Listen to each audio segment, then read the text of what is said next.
pessoal, tudo bem com vocês? Aqui quem está falando é o professor Tiago. Espero que todos vocês estejam muito bem. Quero agradecer primeiramente a você que está me assistindo aí na telinha e também a comissão organizadora do Conecuida. E para o dia de hoje, né, para esse evento, eu estou trazendo um tema de extrema relevância que é a diabetes na pessoa idosa, do manejo aos cuidados. Para quem não me conhece, eu vou fazer uma breve apresentação de quem sou eu. Sou formado em Educação Física pela Uniban, tenho a especialização em Atividade Física e Saúde pela USP, também possuo graduação em Gerontologia pela USP e atuo como pesquisador, revisor de algumas revistas, tanto nacionais e internacionais, na questão de saúde, tanto envelhecimento como não. Também atuo como professor de vários cursos de especializações na área de gerontologia e geriatria.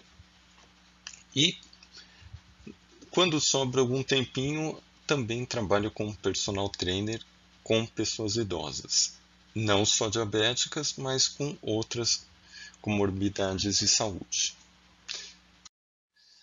Antes de mais nada, eu trouxe uma provocação aqui para vocês, para a gente começar a entender e vai de encontro à temática desse congresso, né? Eu quero que você pense, tá? O tempo que vocês quiserem, se vocês quiserem avançar essa folha do slide e depois voltarem, fiquem à vontade. Mas quem cuida de quem? Tá? O porquê que eu estou trazendo isso?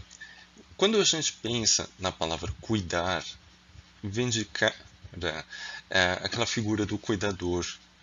Mas esse cuidador não está só relacionado ao profissional cuidador, e sim aquele profissional, aquele que cuida. Então, eu posso estar cuidando de vocês aqui pela telinha, ensinando um novo conhecimento, uma nova experiência. Isso é um cuidado. Não está relacionado só na área da saúde, né? Assim, de uma pessoa doente ou não. Você também pode cuidar a questão de como que é a sua casa, como é o seu ambiente, como que é a sua vida. Então, reflita, quem cuida de quem, tá? Depois, quem quiser discutir mais sobre esse assunto, eu vou deixar meu contato para vocês e aí a gente vai conversando sobre isso. Bom, antes de mais nada, a gente precisa entender como que é a classificação de pessoas idosas, né? O porquê que a gente utiliza 65 anos, por que a gente coloca 60. Para vocês entenderem, vamos voltar um pouquinho lá atrás, a questão daquele conceito assim, países subdesenvolvidos, em desenvolvimento, ou pleno desenvolvimento, ou até mesmo os desenvolvidos. E aí a gente chega na seguinte conclusão, que países que estão em subdesenvolvimento, em pleno desenvolvimento, a sociedade gosta de utilizar para denominar pessoas idosas 65 anos. Quer dizer, desculpa, 60 anos.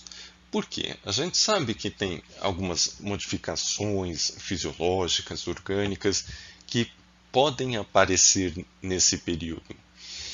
Por outro lado, países que já estão desenvolvidos ou muito mais que desenvolvidos adotam 65 anos. Por quê? A gente sabe que tem melhores condições de saúde, melhor saneamento básico, adesão medicamentosa, tratamentos, entre outros. E aí, uma coisa que foi chamado com bastante atenção não faz muito tempo é a questão da Itália. A Itália hoje a gente sabe que é um dos países mais velhos e mais longevos que temos no mundo, né? Fora a Ásia, tá? Isso no continente europeu.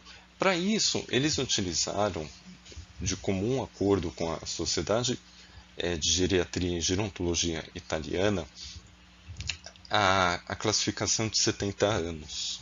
Por quê? Eles fizeram todo um mapeamento, tanto genético, de funcionalidade, de saúde, e viram que as pessoas idosas de lá só começam a ficar doentes, mais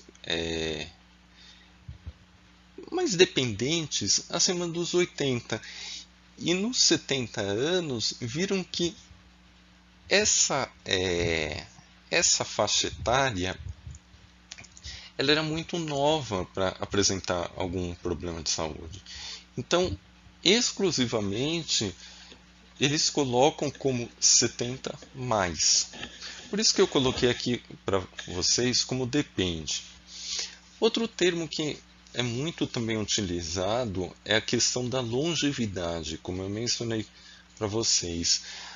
A longevidade se refere quando uma pessoa, um grupo, né, ou uma pessoa idosa, passa da expectativa de vida do país. Por exemplo, aqui no Brasil, se eu não me engano, tá, posso estar enganado, me desculpe se eu errar algum dado aqui, é de 73,5 a expectativa de vida. E se a gente passa dessa expectativa de vida, né, chega a 76, 77, 8, 80, 90, a gente pode dizer que essa pessoa idosa é uma longeva, né? E também temos a questão dos super longevos. O que é isso? Quando ultrapassam, né, chegam aos 100 anos, aos 80 anos, que a gente sabe o quanto é difícil, né, você manter todas as suas funcionalidades até essa idade. Então, é um longo percurso que você passa por aí. Isso é uma notícia muito boa, porque a gente está vivendo bem mais. Está vivendo bem mais e melhor, né? Como tem a capa da Isto É. A gente está vivendo de uma forma mais saudável, mais ativa, mais produtiva. E isso desperta muito a sociedade em novos olhares, né? Tanto para a área da saúde, área de negócios, área de mídia e assim vai. Só que quando a gente pensa no envelhecimento, a gente tem que lembrar alguns conceitos lá atrás, né? Algumas teorias que até hoje não se sabem se realmente podem ser aplicadas ou não, tá? Essas teorias que eu menciono é que ainda não existe nenhuma exatidão nela, tá? Mas é a teoria evolucionária do envelhecimento. Vocês devem lembrar aquele cientista, né, aquele pesquisador, o Charles Darwin, que quando ele olhava a diferença entre as espécies, ele via que tinha uma disputa, né, para saber entre elas para quem seria o mais forte, e aí ele formulou a ideia, né, a teoria de que os mais fortes sobreviverão. Isso até hoje é assim, tá? A ciência tenta colocar em prática no processo de envelhecimento, mas ainda tem alguns teóricos, alguns biólogos, né, biogerontólogos que estudam justamente essa questão da biologia do envelhecimento, que discutem se é válida ou não essa teoria. Outra teoria que está bastante em alta é a questão dos radicais livres, né? Quem já ouviu falar em estresse oxidativo, oxidação celular, temos que tomar antioxidantes para reverter a oxidação das nossas células. Isso é mais comum que a gente imagina. Outra teoria que também está sendo discutida é a teoria mitocondrial do envelhecimento, ou seja, que as suas células do mitocôndrio, se elas estiverem desreguladas, ela vai sofrer uma alteração tanto mais rápida do processo de envelhecimento, deixando o envelhecimento mais rápido ou mais lento. Mas essa teoria ainda está sendo estudada em modelos animais, tal. Então não dá para a gente dizer com exatidão. Uma outra teoria que está muito em alta é a questão da imunossenescência, que é a teoria que eu mais gosto de estudar, e é uma que fala que o seu sistema imunológico ele é preparado para envelhecer. Só que quando ele é preparado, o que acontece? O seu sistema imunológico ele perde essas funções, né? Ele vai regredindo. E com esse problema, né, vamos dizer assim, você vai tendo fraquezas e aí o seu sistema imunológico não consegue corresponder esses desequilíbrios até você ter o prejuízo da função orgânica e metabólica, né? Outra teoria que também é utilizado, que também tem sido estudado e muito, principalmente em animais, é a questão da restrição calórica. A restrição calórica é aquela teoria que fala que você restringe o consumo de alimentos para o seu corpo regenerar essas células, né? É muito confundida também com a questão do jejum intermitente.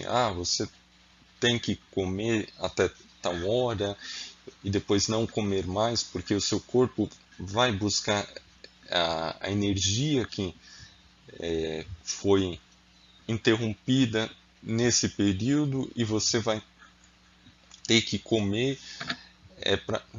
bem menos para justamente acelerar.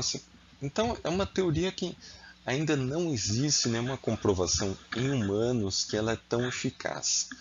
Em camundongos, né, em animais de laboratório, já viram algumas coisas positivas e outras negativas, tá? Então são essas teorias que hoje são as mais conhecidas do envelhecimento. E aí, quando a gente pensa na idade, né, a gente tem vários tipos de idades, né? Por exemplo, a idade que está no seu documento, no seu RG, é uma idade que está documentada, ou seja, é uma idade que ela é apresentada. Quando você registra essa idade, a gente chama de idade cronológica, né? É a idade do tempo. Por outro lado, a gente tem outra idade chamada idade biológica. É aquela idade do seu organismo que você está me assistindo, tá? Então, imagine só. Todo mundo fala que eu tenho cara de 18 anos quando eu tiro a minha barba. Se eu deixar a barba um pouquinho maior, eu já fico com uma cara mais velha, tal. Por quê? O meu biológico ele tem essas alterações. Vocês também têm essas alterações. Tem hora que a gente acha que a nossa pele está mais velha, mais enrugada, falta de hidratante ajudaria a amenizar ou não. Então, são coisas que a gente tem que levar em consideração. Para a pesquisa, né, principalmente na questão sociológica, né, a gente usa a idade sociológica. O que ela avalia? A idade de acordo com o tempo, mas não o tempo igual a cronológica, e sim ela está relacionando algum fato. Então, assim, a Segunda Guerra Mundial, a queda das Torres Gêmeas, pandemia, entre outras. Tá? Então, a gente relaciona a questão de alguns fatos. Né? E para terminar essa questão das idades, a gente tem a idade comportamental. A gente está cansado de ver algumas pessoas falarem assim: nossa, fulano tem 2 anos, mas se comporta como um adulto. Né? Isso está relacionado ao comportamento de uma pessoa. E tem uma coisa que profissionais da área da saúde não devem estar fazendo, é a questão de infantilizar uma pessoa idosa. Então, assim, meu avô tem 90 anos e parece uma criança. Nunca devem fazer essas analogias, tá? Principalmente na pessoa idosa. E aí, qual é a que você mais usa e por quê? Pode ser para pesquisa, pode ser para o dia a dia, pode ser para sacanear as pessoas. Pensem nisso. Bom, a gente falou na questão da idade, né? E hoje, quando a gente pensa em número de pessoas idosas, né, a gente vê que a população está cada vez mais crescente, né? Esse número está cada vez mais exponencial. Para vocês terem uma ideia, em 2021 a gente tinha pessoas idosas era de 14,7% da população eram de pessoas idosas, o que equivale a 31,2 milhões de pessoas idosas só no Brasil. É muita gente, né?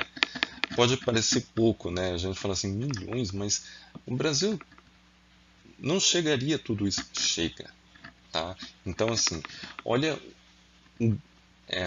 a preocupação que a gente tem que começar a ter com esse público. Mas quando a gente começa a ter essa preocupação, logo vem os problemas de saúde, né? E para isso eu trouxe o tema da diabetes. Então, segundo a ADA, que é a maior associação americana de diabetes, eles fizeram um guia de recomendações, né? Quais são os pontos chaves para a gente justamente cuidar, né? Quais são os cuidados? Então, o que eles mostram aqui para a gente? Que cerca de 25% da população acima de 65 anos tem diabetes. Pessoas idosas acima de 65 anos chega a ter 50% terem algum pé diabético, tá? Opa, desculpa, elas são pré-diabéticas. Por outro lado, a gente, quando pensa nesses dados, a gente já fica em sinal de alerta. Por quê?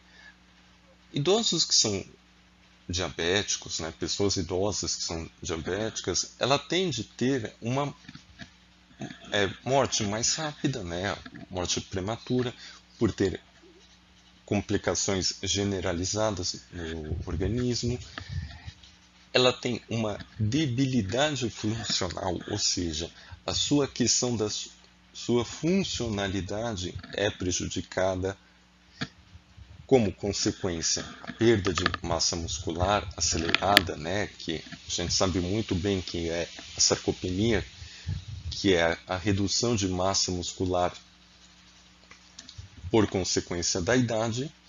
E à medida que você tende a ter essa alteração, né, principalmente de massa muscular, você vai ter uma fraqueza, vai ter uma debilidade funcional, né?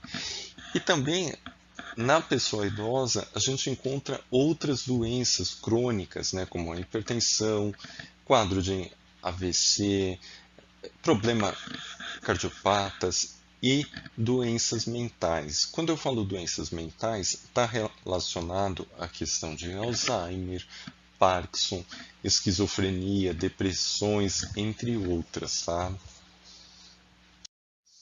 Aqui, para vocês terem uma ideia, segundo os dados do ELSA, né, que é um estudo longitudinal, onde que ele avalia a saúde do adulto de forma geral, eles estão mostrando a prevalência de homens e mulheres diabéticas. Então, dá uma olhada nessa imagem aqui para vocês, que eu vou tentar mostrar aqui. Olha o que acontece. Adolescentes quase não têm diabetes, né? Tem uma porcentagem, mas não é tão prevalente assim. Se a gente comparar tanto homem e mulher, a gente vê que não é tão alta assim.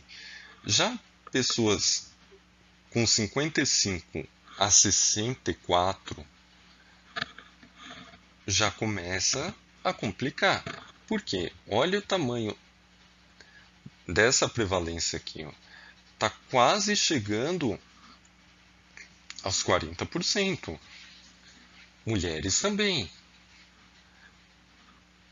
E olha, quando envelhecemos ainda mais, temos essa alta prevalência na pessoa idosa. Isso que eu estou mostrando para vocês é um dado elaborado pela Sociedade Brasileira de Diabetes. Tá? Então, e aí? A gente pergunta também do que as pessoas mais morrem no Brasil. Até pouco tempo atrás, a gente achava que era só doença do coração, era problema respiratório, DPOC, as demências, entre outras. Mas olha essa imagem que eu estou trazendo aqui de 2009, onde que apresenta a diabetes em 7º lugar. 10 anos depois, a gente vê que a diabetes já está em 6º lugar. Então, olha qual que é o grande problema. Diabetes está virando um problema crônico de saúde.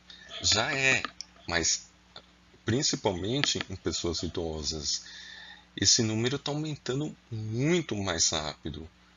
Então, está na hora de nós, profissionais, apertar o botão de alerta e ficar atento para essas mudanças. E quando a gente pensa nas complicações, né, não medicamentosas na pessoa idosa, o que acontece? A gente sabe que a diabetes ela tem várias complicações. E essas complicações podem aparecer não causadas por medicamentos, mas e sim por sintomas aparentes. E na pessoa idosa, a gente tem uma certa dificuldade de entender, diagnosticar e saber qual é a gravidade desse caso. Porque, às vezes, a gente não consegue investigar de uma forma mais precisa, mais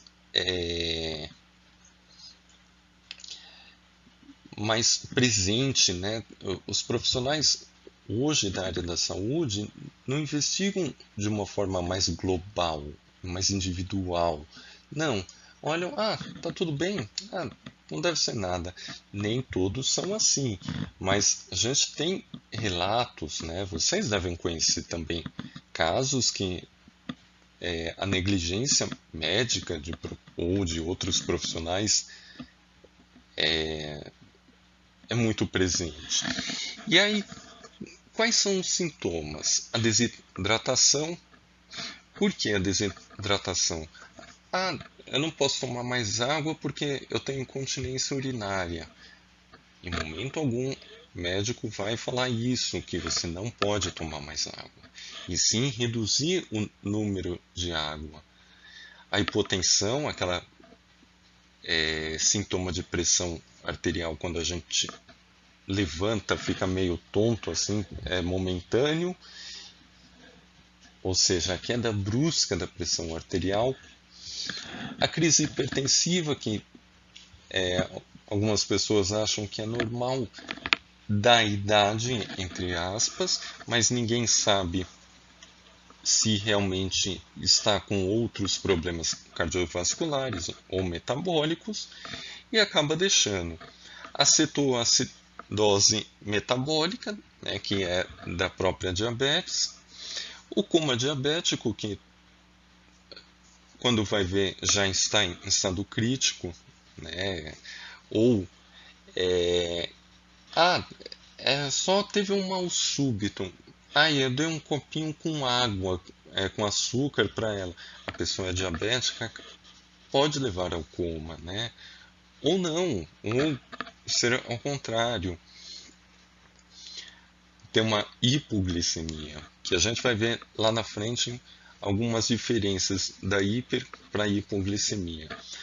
O coma hiperosmolar, que é quando você tem uma desidratação extrema, principalmente nesse período muito quente que a gente está passando aqui no Brasil, né? Não sei na região de vocês, mas aqui em São Paulo está muito quente. E acaba tendo alguns quadros de desmaios, entre outros, né? E crise depressiva, que a gente acha, não, é só uma depressão, não vai a fundo para tentar descobrir o porquê que ele está tendo essa depressão, qual é a real causa dessa depressão. E aí quando a gente pensa nessas alterações que eu falei para vocês, né, nessas condições, o envelhecimento também tem algumas alterações. Aqui, de forma geral, essa figura mostra as principais estruturas hormonais do envelhecimento. Mas eu quis separar o pâncreas, que a gente sabe que o pâncreas é o maior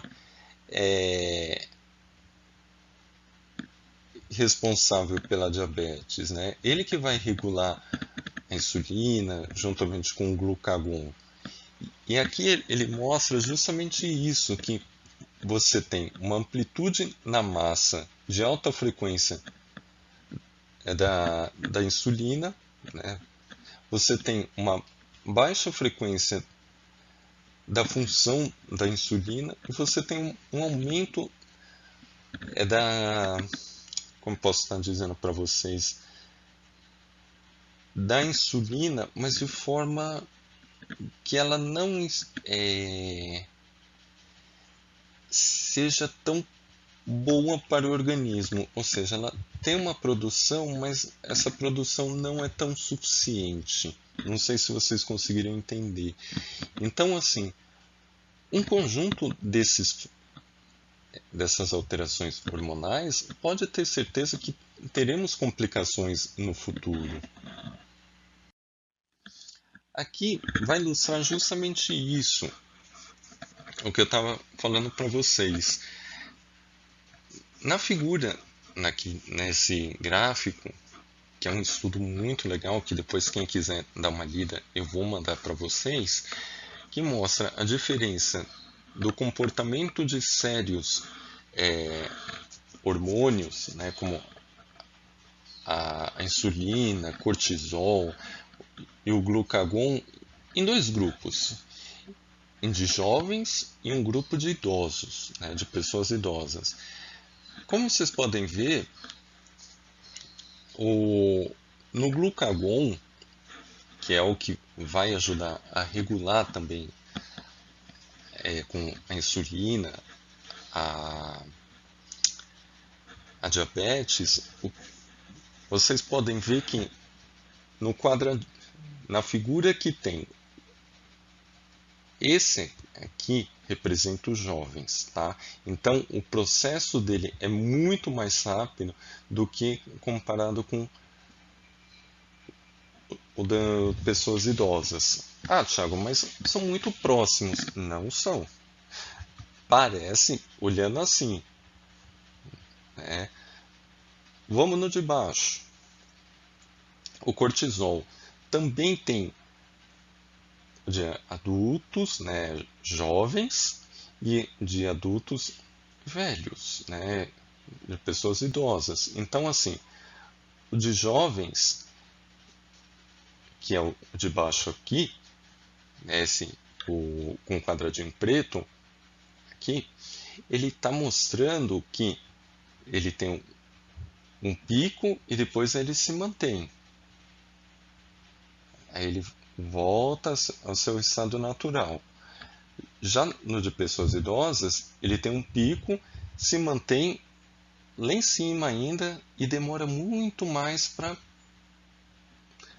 ele entrar novamente no equilíbrio. E aí, quando a gente pensa nisso, é uma resposta contrarreguladora, ou seja, o próprio hormônio ele não está controlado, ele não tem um equilíbrio igual, né? Então ele sempre vai ter essas alterações muito mais drásticas, né? E aí quando a gente envelhece, a gente tem algumas características, né? Umas fisiopatologias do envelhecimento. Por exemplo, a gente tem a diminuição da secreção da insulina, tá?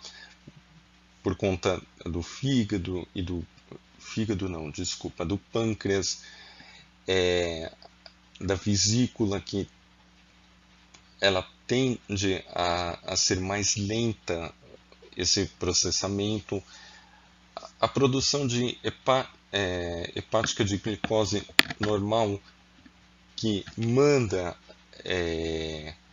glicogênio, manda substâncias para o músculo, né, principalmente da coxa, mais lenta, mais devagar, acaba tendo a sarcopenia que eu mencionei para vocês.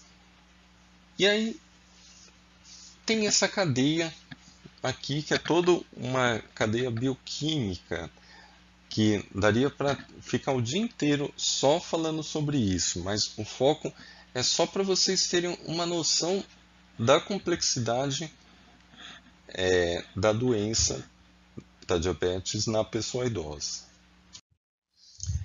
E aqui? Aqui, o que eles fizeram? Eles viram que pessoas idosas tendem a ter mais tecido adiposo, estão associadas à fragilidade. Então, à medida que você envelhece, não é nenhuma novidade, você vai ter tecidos adiposos, né? Células de gordura. E o que acontece? Você vai aumentar o risco de você desenvolver uma fragilidade e, por consequência, você tende a ter o risco de ser diabético muito maior do que uma pessoa mais nova. Esse estudo é muito legal, pessoal. Quem quiser, baixa para ler, que ele é muito bom. E é como eu mencionei para vocês, a diferença corporal também muda nas questões de pessoas, né? Jovens com pessoas idosas são totalmente diferentes. E quando a gente pensa na questão do IMC, né, aquela clássica medida, né, índice de massa corporal, a gente não pode utilizar como referência. Por quê? A pessoa idosa tende a ter modificações do próprio organismo. Então, o IMC para o envelhecimento não é uma medida correta, não é uma garantia de você ter essa análise correta, né? Ah, Thiago, então qual que seria a melhor medida? Existem equações para isso, existem uma análise corretiva do IMC justamente para pessoas idosas. Uma outra medida que dá para a gente avaliar é a questão da bioimpedância, para ver como que anda a composição corporal dessa pessoa idosa, avaliar a relação cintura-quadril, né, para ver onde que tem a maior acúmulo de gordura ou não, tá? E aí sim a gente consegue ver essas alterações da composição corporal. Para isso, a gente precisa entender alguns pontos, né, que a gente tem que levar, que são a senescência, a senilidade, se é uma pessoa frágil ou não, dita saudável, qual que é a relação de autonomia e capacidade funcional e as síndromes geriátricas.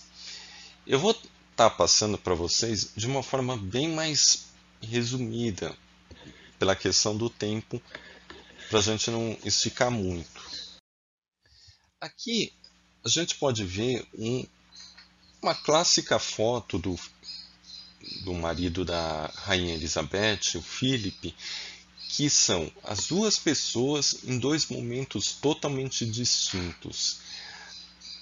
No caso, eu coloco a senescência como um processo dito normal, entre aspas, que a gente tem algumas alterações que são inerentes à idade. Então, à medida que a gente vai envelhecendo, vai criando rugas, o cabelo vai ficando branco. Isso é um processo normal. Por outro lado, a senilidade a gente pode definir como um envelhecimento patológico, que está relacionado a vários problemas de saúde, né? Então, como vocês podem ver, parecem duas pessoas totalmente diferentes, né? Em dois momentos mais diferentes ainda. Mas se a gente parar para pensar, é a mesma pessoa. Então, o que a gente pode concluir? Que essas duas características dependem muito de como você quer envelhecer, de que maneira você quer envelhecer, qual o seu estilo de vida para envelhecer. Ah, eu quero envelhecer fumando, não fumo, pessoal, é só um exemplo. Ah, eu quero passar em bloquinhos, eu quero passar só na farra. São escolhas, mas pode ter certeza que de alguma forma ou de outra o seu próprio organismo vai cobrar esses envelhecimentos. E aí, nesse envelhecimento dito patológico, né, ou normal, a gente tem uma característica que é a síndrome da fragilidade. Esse conceito foi assim, a primeira pessoa que utilizou a falar sobre isso foi uma pesquisadora chamada Linda Fried, que mostra que ela fala, né, que é a caracterização de diminuições das reservas biológicas. Ou seja, se você está suscetível a agentes estressores, ou seja, clima, a estresse, poluição, a doenças, a várias condições de saúde que podem levar a comprometimentos, você está nessa, nessa situação, né? Você está numa fragilidade. E aí foi visto recentemente que pessoas que tendem a ter a fragilidade, como eu mostrei para vocês lá atrás naquele artigo, elas estão mais suscetíveis a serem diabéticas com outras doenças crônicas. Então, volto a falar, sarcopenia, a disfuncionalidade da questão muscular, né? E aí, não somente as doenças físicas, né? A gente também tem que olhar que existem outros aspectos na síndrome da fragilidade, como fatores psicológicos, como solidão, depressão, ansiedade, entre outras. Há questões sociais. Eu não gosto de sair, eu prefiro ficar mais em casa, eu gosto de ser mais reservado. Será que isso é uma questão positiva? Questão cognitivas. Posso ter uma herança familiar para algum Alzheimer? Pode ser, tá? E quando a gente pensa também nessa síndrome, também ela está relacionada à questão de perda de peso, que a gente chama hoje de perda de peso não intencional. Ou seja, se você emagrece muito rápido, em um mês, por exemplo, em 3 meses, alguma coisa está acontecendo com o seu organismo. Pode ser um fator determinante para síndrome de fragilidade. E aí, quando você tende a evoluir para a síndrome de fragilidade, a gente tem categorias que vão dizer como que é a sua capacidade funcional, como que é a sua capacidade de estar realizando as suas atividades da vida diária, que eu coloquei aqui para vocês. A categoria 1 seria aquele idoso, a pessoa idosa que tende a fazer as coisas de forma independente, sem necessariamente um suporte, né? Já a categoria 2, ou grau 2, como queira, ela é uma funcionalidade mais prejudicada. Ela precisa ter um suporte, tanto um cuidador, requer sempre alguém por perto para estar realizando essas atividades juntamente com ela. E o estágio 3, categoria, nível, também, como queira utilizar esse termo, ela está associado a já estágios mais avançados dessa dependência funcional. Então, assim, a gente pode fazer até uma analogia. Claro que não é nesse caso, mas vamos pensar assim para ficar um pouco mais didático. Categoria 1 é quando você nasce, até você virar uma criança ou um adolescente, você é totalmente independente, tá? Quando você começa a envelhecer, você precisa de ter alguém por perto, né? Você precisa cuidar dos seus pais, dos seus avós, uma pessoa mais velha. E na 3 é quando você já está em vias de ir embora para outro plano. Então, claro, não é essa a intenção, mas é para vocês entenderem a diferença entre elas de uma forma um pouco mais simples.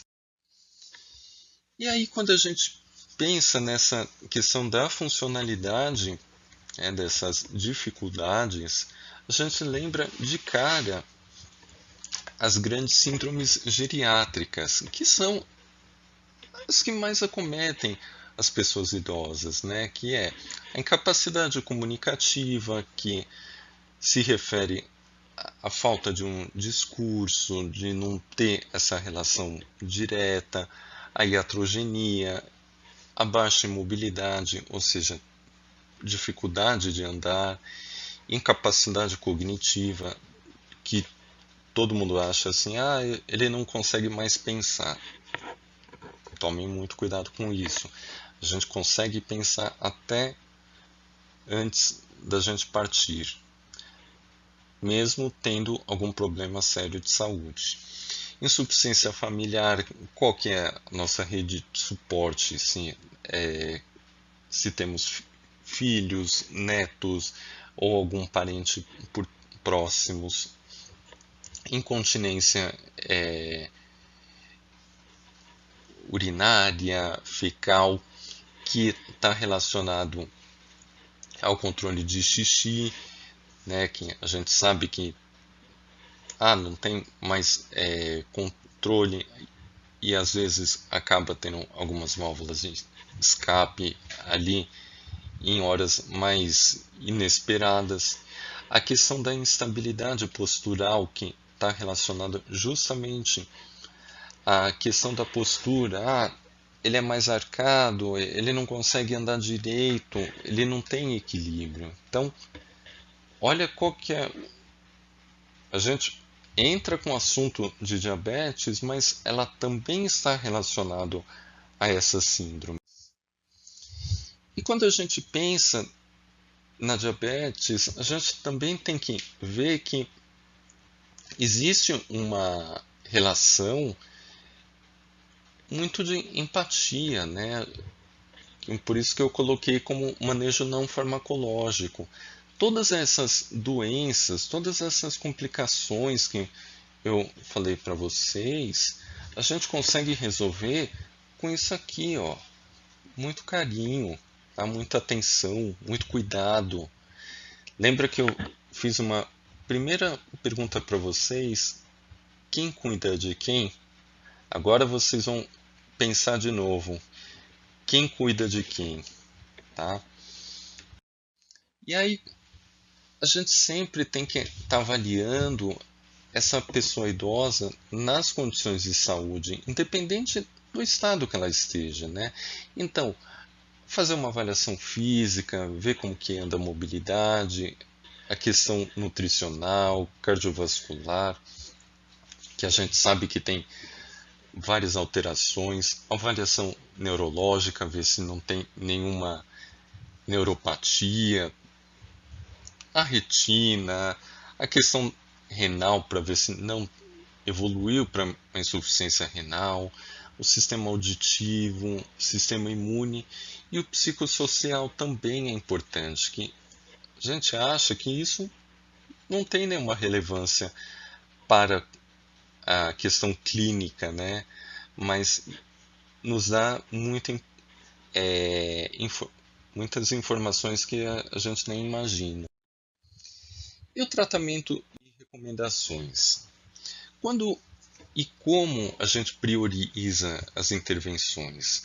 Se a gente faz uma estratificação de pessoas idosas mais velhas, né, mais longevas ou super longevas, que eu comentei com vocês, pode ter certeza que elas terão maior risco de terem comorbidades, complicações de saúde, como as doenças que eu falei para vocês, e pouquíssimos casos elas conseguem se recuperar ou conseguem ter um benefício da terapia de forma mais proveitosa, né? Então, é muito complicado, né, a gente tratar a diabetes, principalmente em pessoas mais velhas.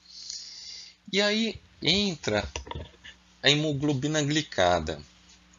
Hoje a gente sabe que a hemoglobina glicada ela também é um parâmetro para saber se a pessoa idosa tem diabetes ou não. E os valores que eles colocam é que menos de 7% dos adultos estão com um bom status funcional. E quando você avalia na hemoglobina, se der abaixo de 8, já é um sinal de alerta. Então, idosos mais frágeis, à medida que tende a hemoglobina glicada a ser muito maior, o risco de desenvolver em desfechos para outras complicações, inclusive a expectativa de vida é de 5 vezes menos. Então, assim, olha a importância de um controle glicêmico na pessoa idosa, né? Independente, não tem capilarização, tem dificuldade, sente dor, mas vamos tentar avaliar esses parâmetros, é de extrema importância.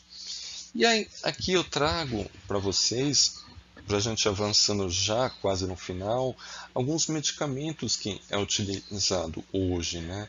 A metimorfina, que hoje é muito comum, né? Por conta que ela é mais barato, ela é de fácil absorção e tem estudos mostrando que ela tende a ser muito melhor para justamente algumas doenças, né? Tem outros benefícios que estão vendo por aí. Inibidores de DPP-4, que é o preferido. Por que ele é escolhido como preferido? Porque ele é o que dá um baixo risco de você desenvolver uma hipoglicemia. Então é um dos remédios que eles vão colocar, mas o risco é quase zero de você ter uma hipo. A sulfonilureia, que é a glimipiridina, entre outros aí que tem esses nomes complexos. Ele pode ser usado, mas assim não é recomendado para pessoas idosas. Então, alguns médicos gostam de utilizar, mas hoje já estão saindo de uso. A pioglitazona, que ele deve ser assim extinto da face da Terra, porque ele pode aumentar o risco de fratura e da insuficiência cardíaca. Os inibidores de CGLT2, inibidor que ele é utilizado tanto para pessoas que são saudáveis ou não, né? E a beta B, essa tem um nome complicado, pessoal. Eu vou colocar como receptor agonista. Ele pode ser usado, mas ele tem algumas complicações que a gente tem que ver que tipo de pessoa que está utilizando esse medicamento. E para a gente entender um pouquinho sobre as diferenças, né, de hiper e hipoglicemia, esse é no caso das pessoas idosas. Em quadro de hiperglicemia, que também é confundido com a hipoglicemia, a hiperglicemia está relacionado ao aumento drástico da glicemia, né? Quais são os sintomas? O delírio, né? A questão que a pessoa parece que inconsciente, fica muito letárgica, né? Assim, tendo algumas visões, desequilíbrio no seu humor, mudanças no comportamento, tanto na hora de dormir quanto acordada, parece que mais lenta, né? Parece que mais cansada. E, por outro lado, a gente tem a hipoglicemia, que afeta diretamente as funções cognitivas, reduz também energia, deficiência de memória, e a gente tem o processo de cura de feridas que é muito mais demorada para pessoas que têm crise de hipoglicemia. E para concluir, pessoal, quando a gente pensa em pessoas idosas que são funcionalmente independentes, elas com diabetes, ela tende a ter uma expectativa de vida um pouquinho maior, né, se a gente colocar numa balança, de cerca de 10 anos para mais, desde que você faça os devidos controles, alimentação adequada, prática de atividade física, não consuma álcool, entre outros fatores aí.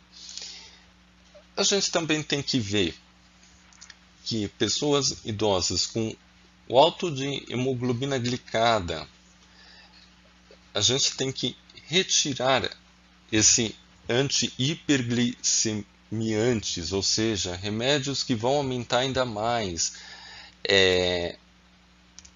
essa diabetes, podem levar a caso de hipoglicemia.